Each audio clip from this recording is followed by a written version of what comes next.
Greetings from humans. I'm here to explain everything you need to know about genetics.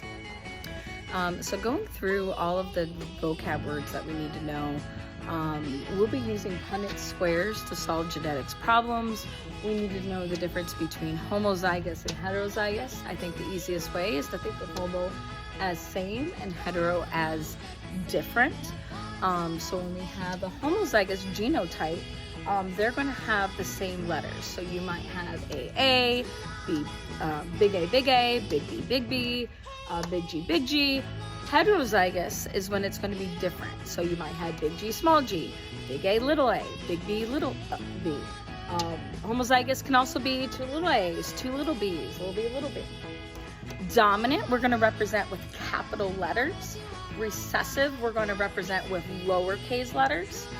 And these letters represent genes.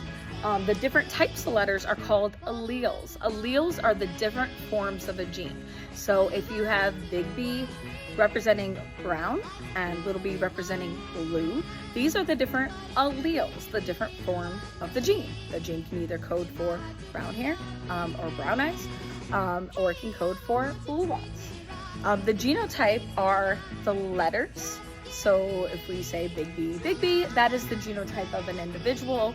The phenotype is what they look like. So if their genotype for eye color is big B, their phenotype is going to be brown eyes. When we looked at Mendelian genetics, if you have one copy of the dominant gene, you're going to have the dominant trait. So if the individual is big B, or big B, small b, they're both going to be the dominant trait. In this case is blue. But if they have two lowercase b's, then they are going to be the recessive trait. Recessive means you need two copies of the gene to get it. So in order to have the recessive trait yellow, in this case, you need the two lowercase letters, two copies of the yellow gene. While blue, you only need one copy. So this heterozygote is blue, even though it carries the yellow gene, it's going to only show the blue color. Moving on to what we started learning last week about incomplete dominance. Incomplete dominance is different because we have to look at the heterozygous individual. Heterozygous is not going to be the dominant trait or the recessive trait. The dominant trait has two of the dominant colors, the recessive trait has the two recessive genes, but the in-between is going to have the dominant and recessive. But in reality, neither is dominant or recessive. Because when you get both genes for blue and yellow and an incomplete dominance trait, you're going to get a blending. It's going to be blended for heterozygous. So the heterozygous individual is going to be a blend of the two other colors. Couple other types of dominance, we have codominance. Codominance means both genes are going to be dominant. And so if you get two big B's, you're blue, two big Y's, you're going to be yellow. But if you get a blue and a Y gene, they're going to have both traits. So in this case, we can see that they have some of the blue and some of the yellow on the heterozygous individual. While in incomplete dominance, you can't see blue or yellow in the heterozygote. We have a whole new phenotype, which is green. So it's not blue, it's not yellow, it's a blending of both. It's incomplete. So you're not, in incomplete dominance, you're not going to see either in the heterozygote. It's going to be a blending between the two. And the problem should tell you if it is, but the big difference is in codominance, you will see both dominant traits in the heterozygous individual. Same thing with blood types. So we have a range of different blood types. Type O, AB, A, and B. O is the only recessive trait. So you need two copies of the O gene in order to have O blood. And you can represent with two little O's. You can also represent with two little I's.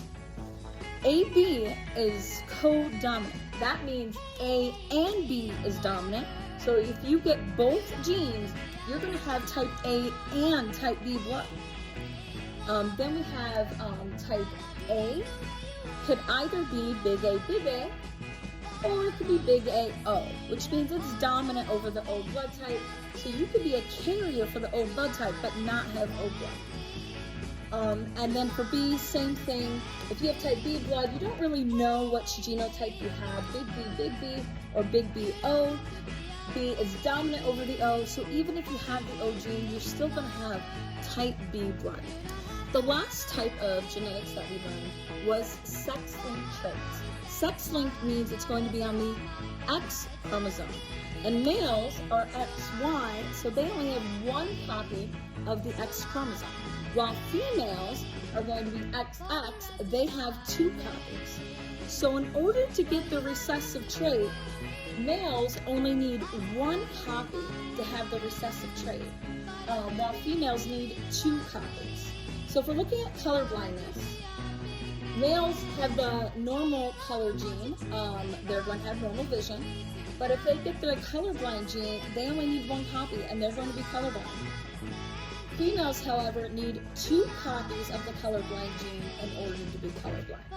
So if a female is to normal vision, she'll have normal vision. She could also be a carrier of the colorblind gene, but not be colorblind. But then she's more likely to give that to her male children.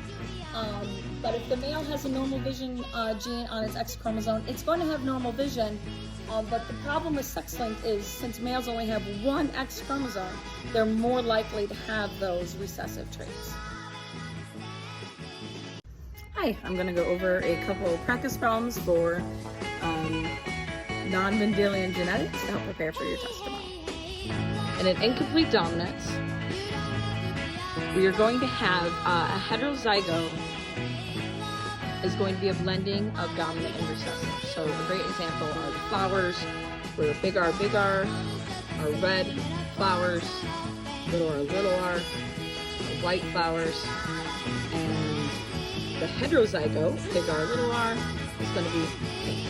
Let's say we cross a pink flower with a white flower. So we're going to use pink, big R, little r, and white, little r.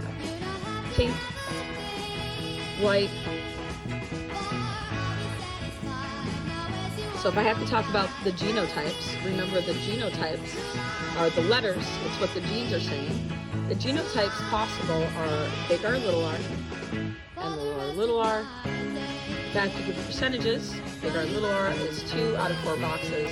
So about 50% of their offspring will be big R, little r. Then, if we want to talk about the phenotypes, what they're actually going to look like from this cross. Phenotypes, we're going to have big R, little r is that blend, that pink. So it's going to be pink. That's also going to be 50%. And then that little r is going to be white flowers, which is also 50%. So codominants, the two dominant alleles are going to be equally dominant to each other. So we can think about cows. If you remember, you could have red cows, you could have white cows. But if you get a red and a white gene, you are going to be a cow that has both red and white traits. There's going to be parts of the cow that are red and parts of the cow that are white. Let's do a cross between a red cow and a both red and white cow, and that cow is going to be called red. We got 2 big R's for red, and you got, a big R, big W for roan has both traits. You can see the offspring for the genotypes. We have 2 different genotypes, big R, and big R, big W. 2 out of the 4 boxes are big R is going to be a red cow. So the probability of the offspring being red is 50%. Big R, big W is going to be a roan cow, which is going to be both red and both white. Let's do another example of codominance, and this codominance is going to be with blood types. Blood types are different because we now have more than 2 alleles. With the cows, we either had the red allele or the white allele. Well, now we can have the A allele, the B allele, or we can have the O allele, and O is going to be recessive. So you can do 2 O's to represent O, and in class I did 2 I's. I think I's are easier to tell that they're lowercase. Type A blood, if you get 2 A genes, you're going to have type A blood. But you can also get an A gene and an O gene. And since A is dominant, this is going to be type A blood, but they are a carrier for that O gene. Same for type B blood. You can either have 2 B genes or a B gene and an O gene, but still have type B blood. And if you get both the A gene and the B gene, you're going to have AB blood type. That means your blood type is both A and it's B. This is codominant. So some of these crosses might be tricky because if they don't tell you what A or B are, there's 2 different options. So do not forget that there's different options for type A and type B blood. So if a question asks you to, one parent is type B blood and one parent is type O blood, you don't know which one to do. So I would do 2 punnets squares in that case. So if the problem tells you one parent's type O and one parent's type B, you know one parent's type O, but the other parent could either be BB or they can be BO. So there's 2 possible Punnett squares. If the parent is homozygous, they have 2 B genes, 100% of their offspring will be BO. Hopefully they don't have BO. And 100% would have type B blood. 100% would have type B blood. But if that parent is heterozygous for type B blood, 50% of their offspring will have BO as their genotype, and 50% of their offspring will have OO for their genotype, which means 50% of their offspring would be type B and 50% would be type O. One final example, we'll take a parent who is heterozygous for type A blood and cross them with a person who has type AB blood. If you fill in the letters, we now have a couple of, we have 4 different possible genotypes. So one genotype is AA, one genotype is AO, another genotype is AB, and then we have a genotype of BO, and they're all going to be a 25% chance for the genotypes. And I wanted to do this example to show you that the phenotypes may not be the same. So there are 4 different genotypes, but if you look at these 2, AA and AO are the same blood type, so there's only 3 different type of phenotypes. Final one we're looking at is sex-linked. When we're looking at sex-linked genes, they're going to be on the X chromosome. And you can see for a female, their chromosomes are XX, and a male, the chromosomes are XY. So if there is a gene located on the X chromosome, females have 2 copies of that gene on their X chromosome, while males only have 1 copy. Their other chromosome is a Y chromosome that is completely different gene. So males are significantly more likely to get that recessive trait because they only need 1 copy to get that recessive trait. So for the example of hemophilia, you can make hemophilia little h, normal blood clotting big H. If a female is big H or big H little h, she's going to have normal blood clotting.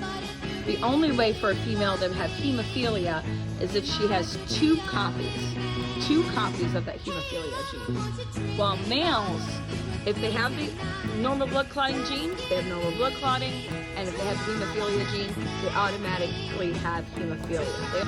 So let's do a cross between a man and a woman, or a woman and a man, both have normal blood clotting, but the woman is a carrier. So she is a carrier for hemophilia. Let's do that cross. Big H, X, little h, X, big H, Y. Fill in the letters, X, big H, big H, big H, little h, X, big H, Y, X, little h, Y.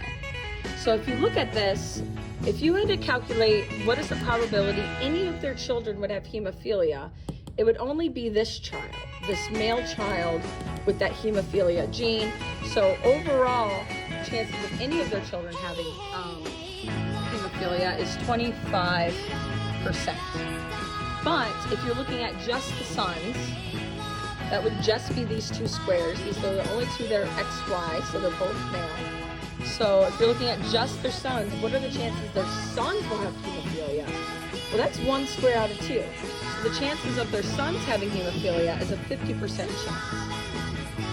And if you look at their daughters, neither of these daughters are little h, little h. So 0% of their daughters will have hemophilia. 50% of the daughters are carriers, but neither of them are going to have hemophilia. Even though she's a carrier, she's going to have normal blood type.